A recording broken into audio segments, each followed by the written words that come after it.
Seguimos adelante en Telebuen Día, recibiendo con muchísimo gusto a la señora senadora Constanza Moreira. Buen día, senadora, ¿cómo le va? Buen día. Constanza, me acuerdo que cuando hacíamos notas hace mucho tiempo, usted tenía aquella constancia para jugar con su nombre y perseverancia respecto a analizar el escenario político y aspiraba justamente a este gobierno del Frente Amplio que finalmente se concreta. ¿Logra tomar distancia a veces de su análisis científico de lo que tiene que ver con su condición política? ¿O es como esos relatores que, bueno, dicen yo soy de Peñarol y ya todo queda desacreditado después? ¿O de Nacional? Bueno, sí, es bastante distinta mi posición ahora, pero el análisis científico es muy útil, ¿no? Cuando uno está en política, porque, bueno, le da otras herramientas para analizar la realidad. ¿Le permite tomar distancia a ese análisis político, aún con el riesgo de que haya autocrítica muy fuerte? Sí. Bueno, cada vez me cuesta más tomar distancia, porque cada vez estoy más metida ahí adentro. Antes, como estaba más fuera de la política, también no tenía la cantidad de información que tengo hoy. Entonces, quizá cuando uno ve mucho, a veces ve poco, ¿no? porque está muy metido adentro de las cosas, está muy metido adentro de ese mundo. Yo trabajo ahí todo el día, todos los días.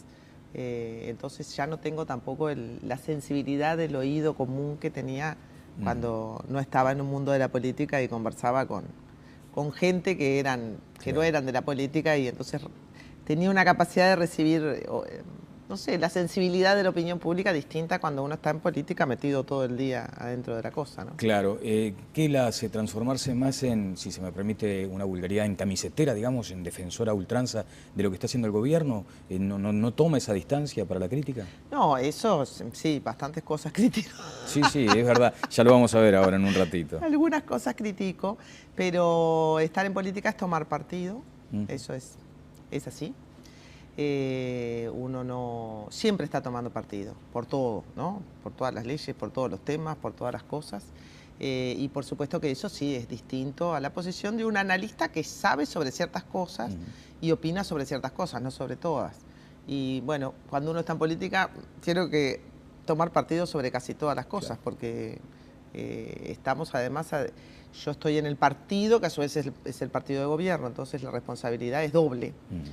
Porque si se está en la oposición, bueno, se trabaja distinto, digamos, ¿no? Se trabaja fiscalizando y los legisladores de la oposición, salvo cuando son cabeza de lista o referentes muy importantes de sus partidos, se avienen a ciertos temas, pero cuando se está en la bancada del partido de gobierno, uno se termina transformando en un todoterreno. Y sí, tenemos que tomar partido sobre casi todas las cosas. Esa es una diferencia enorme. El ojo de pájaro instalado sobre 2012, ¿qué le permite advertir en el escenario político, en la acción gubernativa? Bueno, tuvimos cosas muy buenas y tuvimos cosas muy complicadas.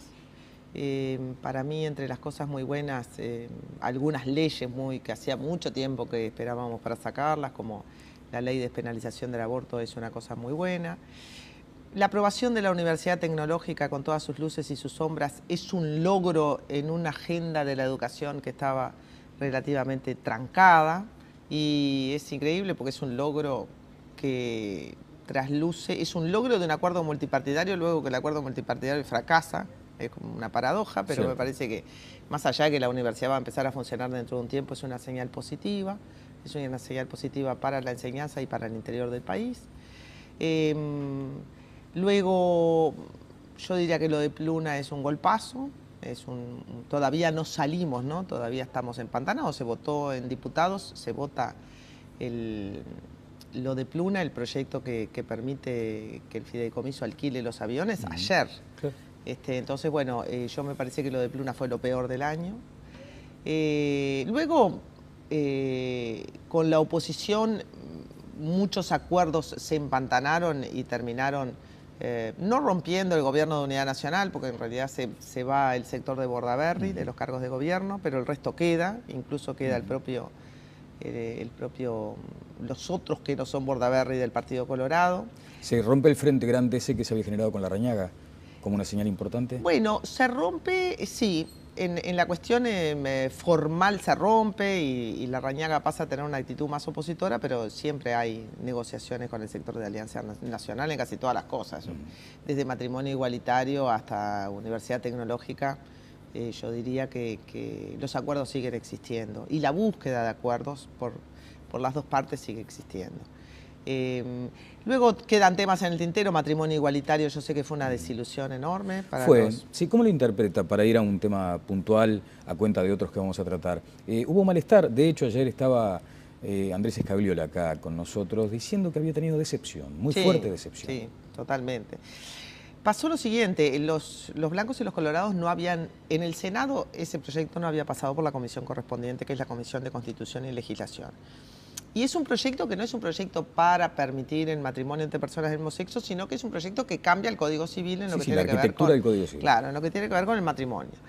Entonces, bueno, los blancos y los colorados habían advertido que ellos querían acompañar el proyecto, pero que querían mirarlo. Y bueno, y nosotros el viernes, en el medio de la interpelación Almagro, tomamos la decisión de votarlo el miércoles, pero entregárselo a los blancos y los colorados para que lo miraran durante el feriado, digamos, entre el 24 y la votación del 26. Y cuando ellos vuelven, y el miércoles de mañana, plantean con mucha dureza que no habían podido ver el proyecto, que así no lo iban a votar, que entonces no lo iban a acompañar, y el Frente Amplio, que me parece que algunas personas también se habían reunido durante el feriado, sí, a propósito de este tema, no fue mi caso, yo... venía con la decisión del viernes, ¿no? Y la decisión del viernes había sido una decisión de la bancada por una mayoría grande, amplia, para votarlo el mismo miércoles y no pasarlo por comisión, es decir, votarlo, como se dice, sobre tablas. Y entonces los colectivos estaban todos preparados para esa votación, que además iba a ser una votación larga, una votación discutida, en fin. Y bueno, ahí se hizo un cuarto intermedio y volvimos a la bancada y allí las voces mayoritarias fueron para postergar el proyecto y darle el tratamiento parlamentario regular, que quiere decir pasar por la comisión, escuchar en audiencia a las cátedras, etcétera, y el compromiso de que estuviera primero en el orden del día de abril, quiere decir que se estaría votando la primera semana de abril. Correcto, pero cuando se habla de tratamiento parlamentario regular, formal, uno debe entender entonces que hay margen para introducir cambios, para desglosarlo. Sí, totalmente. Después de que se abre un proyecto, se abre... Digo, me preguntaban a mí ayer, pero entonces el proyecto, bueno, no se le introducirían cambios, el proyecto iría... Bueno, de lo que es mi práctica parlamentaria, luego que un proyecto empieza a discutirse... si no, no tendría sentido haber aplazado. Lógico. Y además hay muchos aspectos del proyecto que incluso pueden ser mejorados por la técnica legislativa. Pero no me parecen las cosas grandes del proyecto y las más controversiales, que es, por ejemplo, el tema de la adopción. Claro. Bueno, esa es una de las cosas más discutidas. Yo entiendo que la adopción ya está permitida por la ley de unión concubinaria, es decir, hoy dos personas que se acogen a la ley de unión concubinaria del mismo sexo ya estarían en condiciones de poder adoptar. Pero ve allí el aspecto que puede resultar modificado. No, no lo creo. Hay que ajustarlo porque nosotros acabamos de votar una ley que modifica las adopciones, entonces tenemos que controlar ley contra ley, compatibilizar, ¿no? Tenemos que compatibilizar.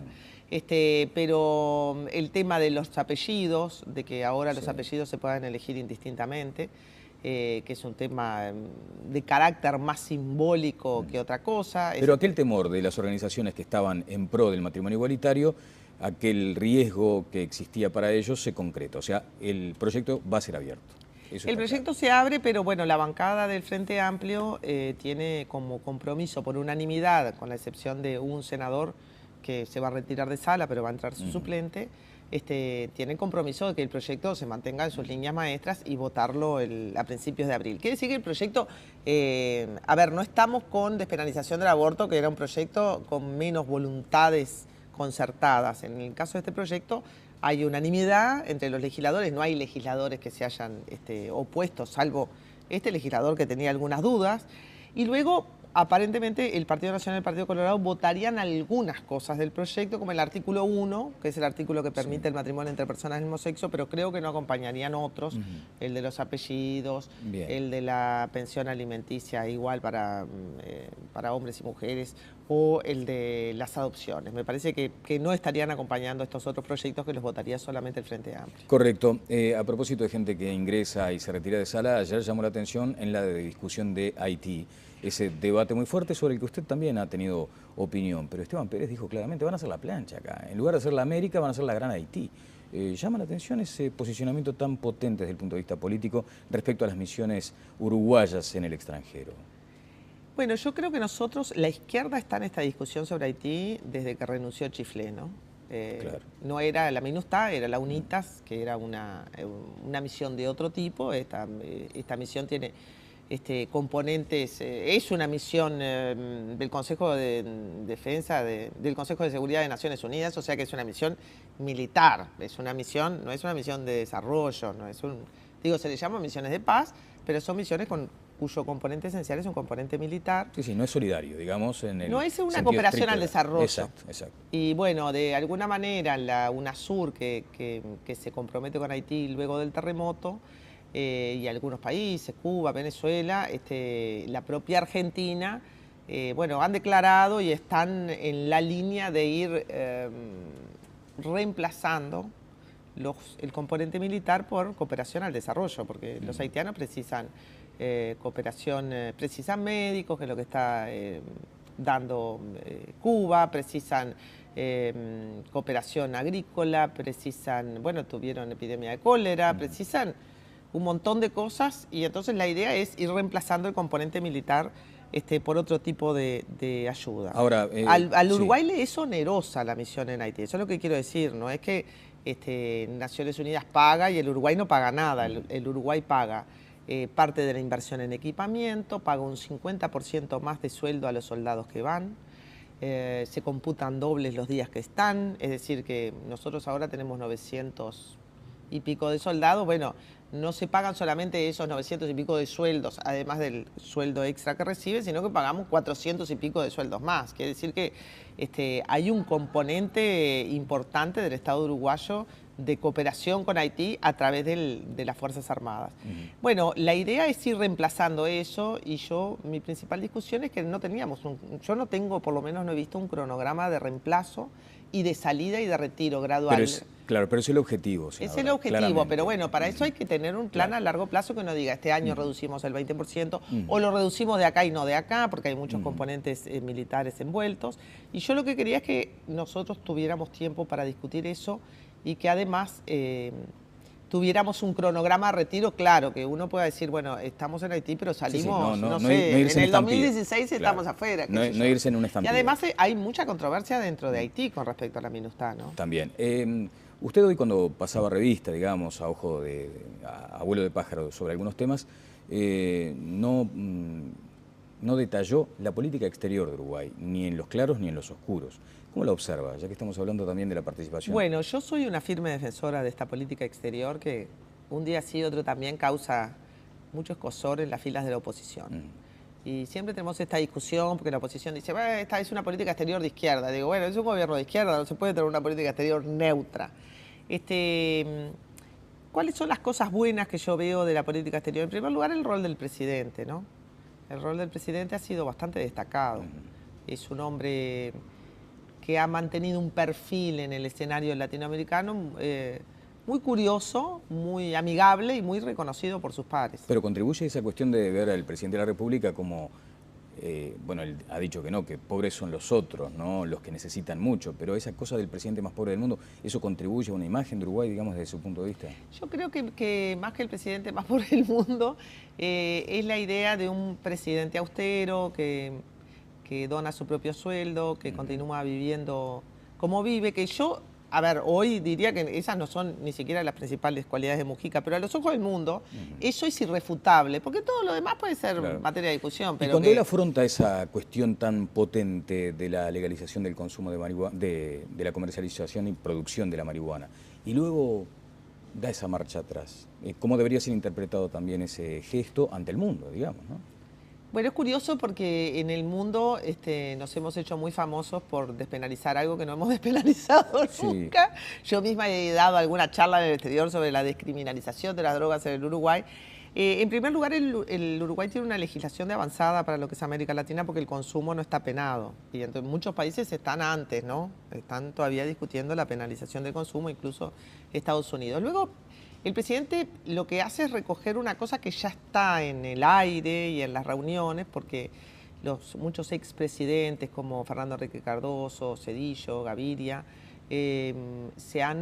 han expresado que la política de combate a las drogas, la política de combate al narcotráfico en América Latina, que es una política además muy orientada desde Estados Unidos, porque Estados Unidos protege a su población y protege a su población y tenía plata para prestar, ¿no? Ahora vamos a ver, porque Estados Unidos también va a dejar de ser un cooperante tan fuerte como lo fue por su propia situación interna, ¿no? Sí, bueno, estamos hablando ahora de un abismo fiscal. Totalmente. Imagino, ¿no? Ahora, senadora, mi pregunta va en esa dirección. Por ejemplo, se dijo en aquel momento, pero Mujica que va a gobernar por encuestas ahora. Bueno, Mujica siempre fue un líder de olfato, ¿no? Ahora también mira las encuestas, pero yo creo que más allá de sus declaraciones lo que hay es, primero hubo un proyecto, que fue el proyecto del autocultivo, y un proyecto que estipula además lo que es el autoconsumo, porque recordemos que toda esta discusión vino porque se lleva presa a una mujer que tenía unas plantas de cannabis en su casa. Y la legislación es muy hipócrita porque permite el consumo, pero luego aquel que quiere consumir tiene que ir al mercado negro.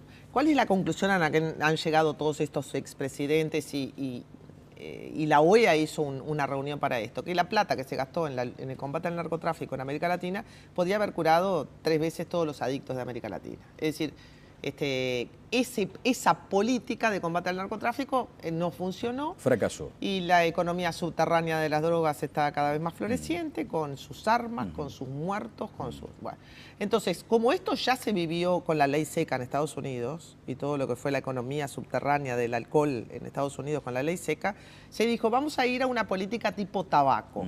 Es decir, una política que permita el uso de ciertas drogas con una fuerte regulación. ¿A qué le llamo la política tabaco? A la política Tabaré Vázquez, muy discutida en su época, yo también me pareció una política de lo más autoritaria, pero vamos a reconocer que siendo el tabaco una droga legal, la política Tabaré Vázquez ha tenido un gran impacto sobre los hábitos de los consumidores, ¿no? Uno ve hoy que ya nadie más fuma, ni siquiera dentro de las casas. Bueno. Entonces, el tema es ir a una política de las drogas que no sea criminalizadora y represiva, porque eso tiene unos costos terribles, sino que sea una política reguladora. ¿Por dónde empezamos?, dijo Mujica. Y vamos a empezar por la marihuana, que es después del alcohol y el tabaco, es la droga más usada. Ajá.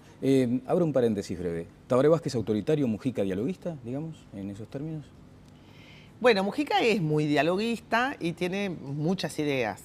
Para nosotros, que tenemos que llevar las ideas de él muchas veces a la práctica, demasiadas ideas. Me parece que es una persona que ha abierto todos los debates, ¿no? O ha abierto una gran cantidad. El debate sobre la educación, el debate sobre las drogas, el debate sobre la violencia doméstica, el debate sobre... ¿Eso es lo que le hace ver a la gente, por ejemplo, que va como a los bandazos, que va como errático? No, a nosotros nos vuelve locos porque son millones de iniciativas por minuto, pero me parece que para el país es bueno, porque el país ha debatido mucho sobre sí mismo. ¿Usted prefiere este estilo y no el de Vázquez, acaso? Bueno, yo lógico que prefiero el estilo de Mujica. Me parece que el estilo de Vázquez fue un estilo que ordenó mucho la agenda para un gobierno que estaba de estreno, porque bueno, la izquierda llegaba por primera vez al gobierno, había estado en el gobierno departamental, pero llegar al gobierno nacional era otra cosa, y me parece que ese estilo más organizado, con el buque insignia del el MIDES, el plan de emergencia, la reforma de la salud, la reforma tributaria, o sea, el frente estaba más organizado también, se había organizado durante décadas para el gobierno nacional, ¿no? Claramente para el plan de emergencia hacía 5 años que lo tenía en carpeta. Entonces me parece que nosotros entramos al primer periodo de gobierno con algunas señales claras de hacia dónde ir, mientras que en este periodo de gobierno se innovó más sobre la marcha. Me parece que, las estrategias de convivencia no estaban en el programa de gobierno, ¿no? La universidad tecnológica no estaba en la ley de educación. Fueron cosas que se fueron construyendo sobre la marcha. A mí no me parece mal construir sobre la marcha. La política debe ser un equilibrio entre los planes y la capacidad de adaptarse políticamente a los momentos. Correcto. Bueno, vuelvo sobre las relaciones internacionales y ese frente grande y complicado que es la relación, el vínculo con la República Argentina. ¿Está conforme con las relaciones actuales con Argentina? ¿Con la forma en que se desarrolla, por ejemplo, la política exterior en ese sentido? Sí, yo creo que se hace lo que se puede. La política exterior argentina es una combinación de muchas cosas complicadas para los mismos argentinos, ¿no?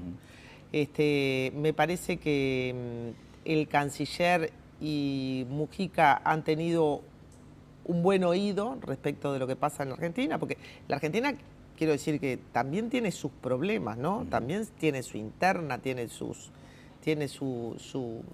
interna política compleja. Es esa muchacha la que hay que seducir para que nos entregue lo que no quiere, dijo el canciller.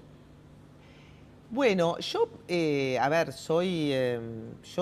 defiendo el gobierno argentino, ¿no? Yo defiendo muchas de las acciones del gobierno argentino, no solamente las acciones en materia de derechos humanos.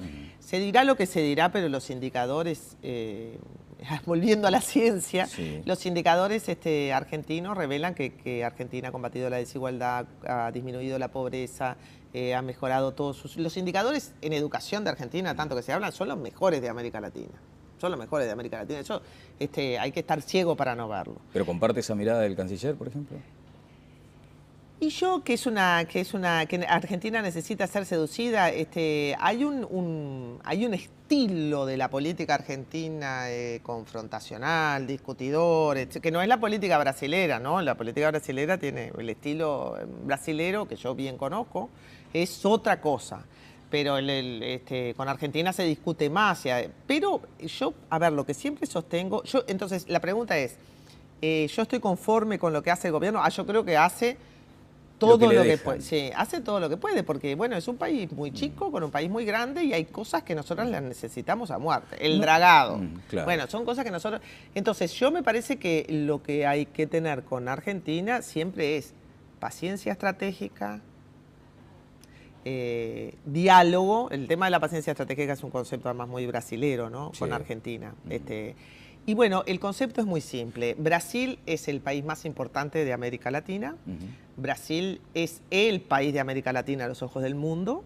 Brasil se ha transformado en el país con el que negocian todos los países del mundo. Sí, Estados Unidos mira América Latina y piensa Brasil. Europa mira América Latina y piensa Brasil. Ese es el mundo ahora. Y Brasil ha definido que su socio estratégico es Argentina. Y ha luchado por eso. Y Brasil ha penado, ¿no?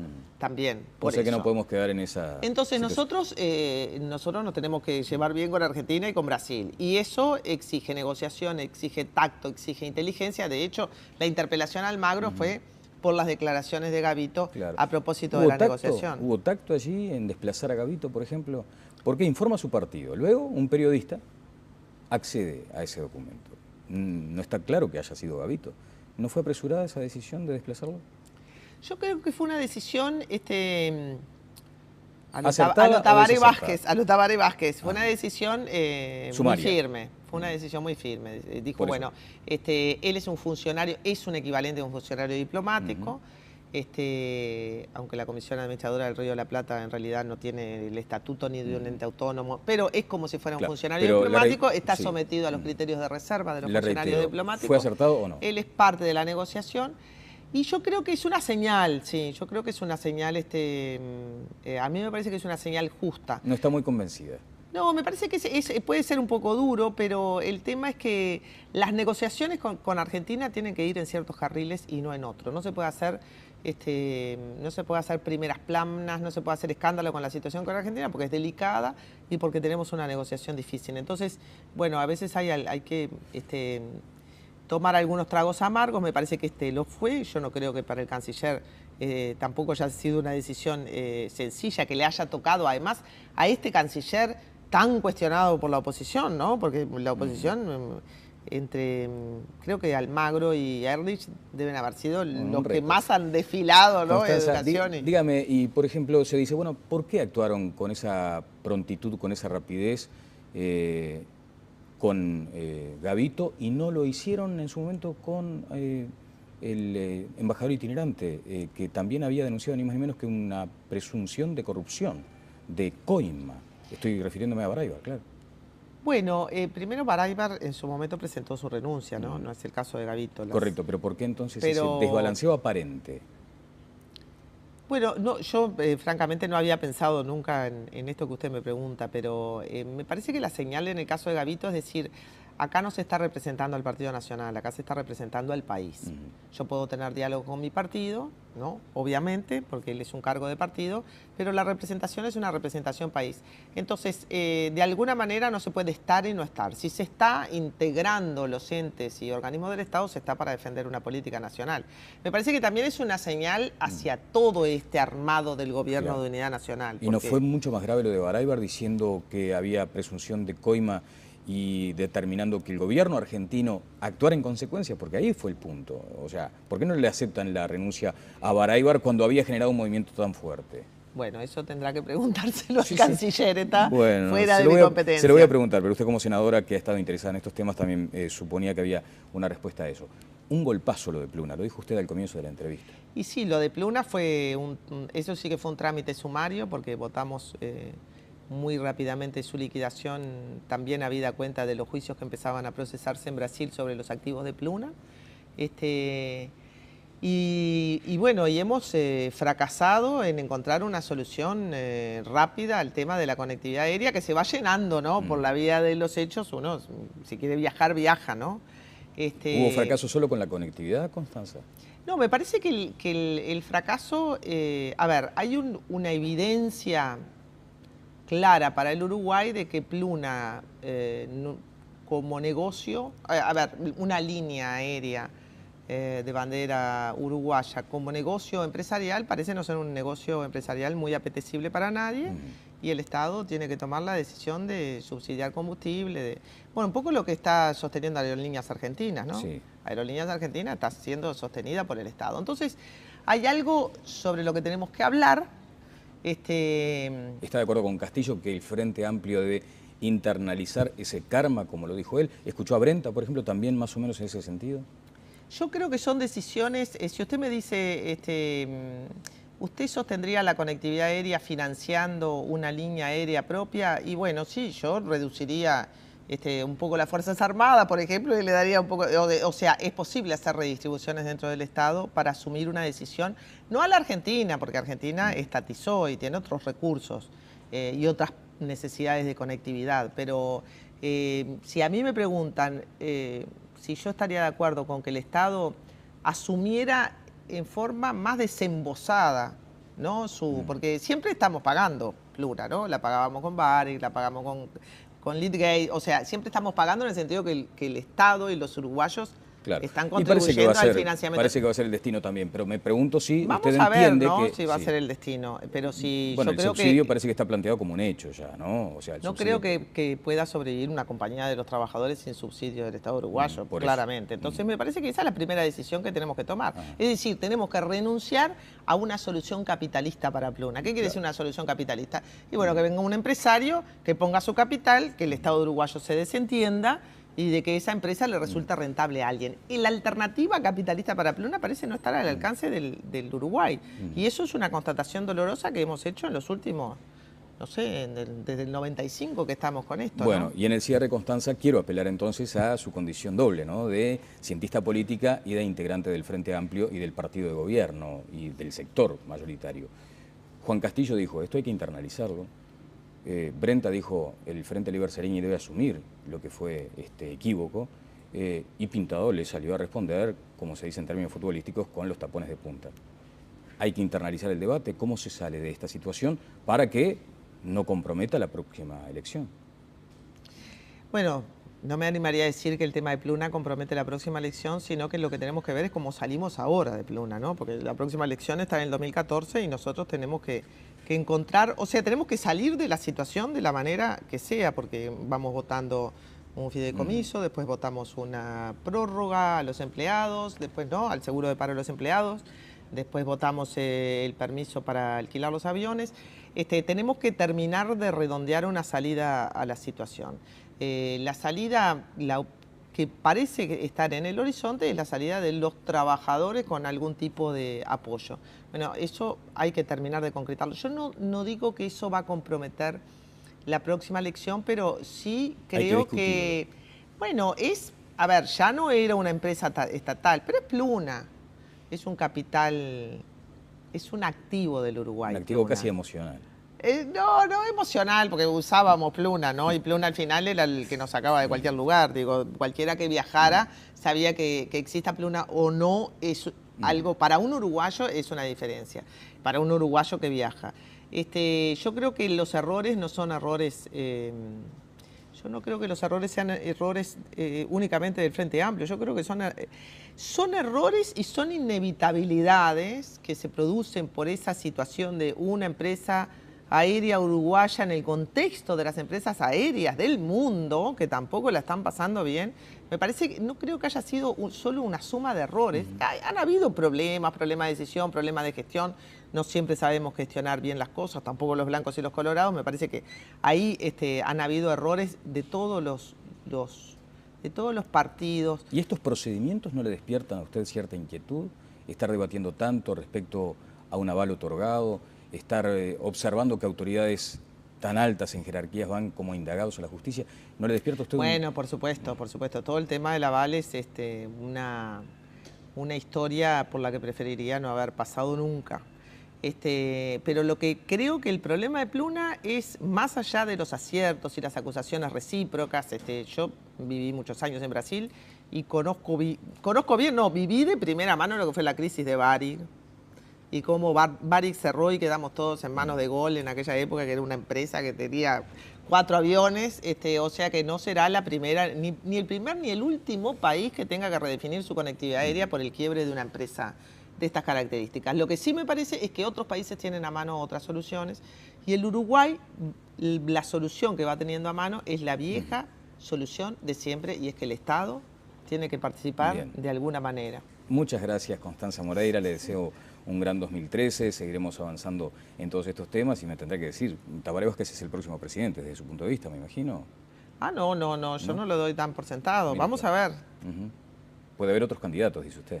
Bueno, mientras Tabaré Vázquez sea el candidato, es muy difícil que aparezcan otros candidatos, pero Tabaré Vázquez, él mismo tendrá que definir su candidatura, él tendrá que decir cuáles son sus condiciones. Y aún si lo define, ¿no está seguro de una victoria? Me parece que el Frente Amplio tiene altas chances de ganar las elecciones que vienen, pero faltan 2 años, en 2 años pasan muchas cosas. Es el partido de gobierno, entonces la responsabilidad es doble, porque si se está en la oposición, bueno, se trabaja distinto, digamos, ¿no? Se trabaja fiscalizando y los legisladores de la oposición, salvo cuando son cabeza de lista o referentes muy importantes de sus partidos, se avienen a ciertos temas, pero cuando se está en la bancada del partido de gobierno uno se termina transformando en un todoterreno y sí, tenemos que tomar partido sobre casi todas las cosas. Esa es una diferencia enorme. El ojo de pájaro instalado sobre 2012, ¿qué le permite advertir en el escenario político, en la acción gubernativa? Seguimos adelante en Telebuen Día, recibiendo con muchísimo gusto a la señora senadora Constanza Moreira. Buen día, senadora, ¿cómo le va? Buen día. Constanza, me acuerdo que cuando hacíamos notas hace mucho tiempo, usted tenía aquella constancia para jugar con su nombre y perseverancia respecto a analizar el escenario político y aspiraba justamente a este gobierno del Frente Amplio que finalmente se concreta. ¿Logra tomar distancia a veces de su análisis científico de lo que tiene que ver con su condición política? ¿O es como esos relatores que, bueno, dicen yo soy de Peñarol y ya todo queda desacreditado después? ¿O de Nacional? Bueno, sí, es cosas, está muy metido adentro de ese mundo. Yo trabajo ahí todo el día, todos los días. Entonces ya no tengo tampoco la sensibilidad del oído común que tenía cuando no estaba en un mundo de la política y conversaba con gente que no eran de la política, y entonces tenía una capacidad de recibir, no sé, la sensibilidad de la opinión pública distinta cuando uno está en política metido todo el día adentro de la cosa, ¿no? Claro. ¿Qué la hace transformarse más en, si se me permite una vulgaridad, en camisetera, digamos, en defensora a ultranza de lo que está haciendo el gobierno? ¿No toma esa distancia para la crítica? Es bastante distinta mi posición ahora, pero el análisis científico es muy útil, ¿no? Cuando uno está en política, porque, bueno, le da otras herramientas para analizar la realidad. ¿Le permite tomar distancia a ese análisis político, aún con el riesgo de que haya autocrítica muy fuerte? Sí. Bueno, cada vez me cuesta más tomar distancia porque cada vez estoy más metida ahí adentro. Antes, como estaba más fuera de la política, también no tenía la cantidad de información que tengo hoy. Entonces, quizá cuando cuando uno ve mucho, a veces ve poco, ¿no? Porque, porque está muy metido adentro de la... No, eso sí, bastantes cosas critico. Sí, sí, es verdad. Ya lo vamos a ver ahora en un ratito. Algunas cosas critico, pero estar en política es tomar partido, eso es así. Uno no siempre está tomando partido, por todo, ¿no? Por todas las leyes, por todos los temas, por todas las cosas. Y por supuesto que eso sí es distinto a la posición de un analista que sabe sobre ciertas cosas y opina sobre ciertas cosas, no sobre todas. Y bueno, cuando uno está en política, quiero que tomar partido sobre casi todas las cosas, porque estamos además, yo estoy en el partido que a su vez